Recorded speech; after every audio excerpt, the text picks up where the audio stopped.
जय श्री महाकाल, जय माता दी। उम्मीद है आप सभी लोग बहुत अच्छे होंगे।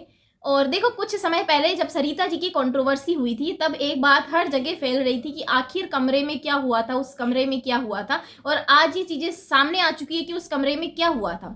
देखो, उस कमरे के अंदर सारी लेडीज बैठी हुई थी, ठीक है, और सारी लेडीज बैठी हुई थी और सबका ये कहना है कि सरिता दीदी जोर जोर से चिल्ला रही थी। ये बिल्कुल बात अब साफ हो चुकी है कि सरिता दीदी नेहा दीदी को समझा रही होगी कि भाई तुम दूर हो जाओ सचिन और मनीषा से, ठीक है। आई एम डेफिनेटली श्योर कि सरिता दीदी समझा ही रही होगी।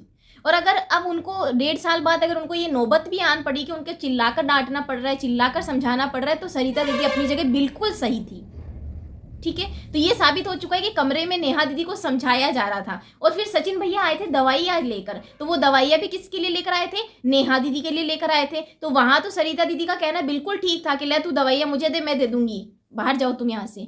बिल्कुल सही कहा, क्योंकि जब उन सरिता दीदी को देखो, एक एक्सपीरियंस्ड, इतना टाइम जब उनकी शादी को हो चुका है, फैमिली में रहने वाली जो लेडीज होती है, उनको अच्छा सा एक्सपीरियंस हो जाता है कि आने वाले टाइम में क्या हो सकता है। और वही कहीं ना कहीं चीज़ें ये सरिता दीदी को दिखाई दे रही थी, इसीलिए वो नेहा दीदी को गलत रास्ते पर जाने से रोक रही थी। लेकिन उस वक्त भी नेहा दीदी सरिता दीदी के साथ खड़ी नहीं हुई।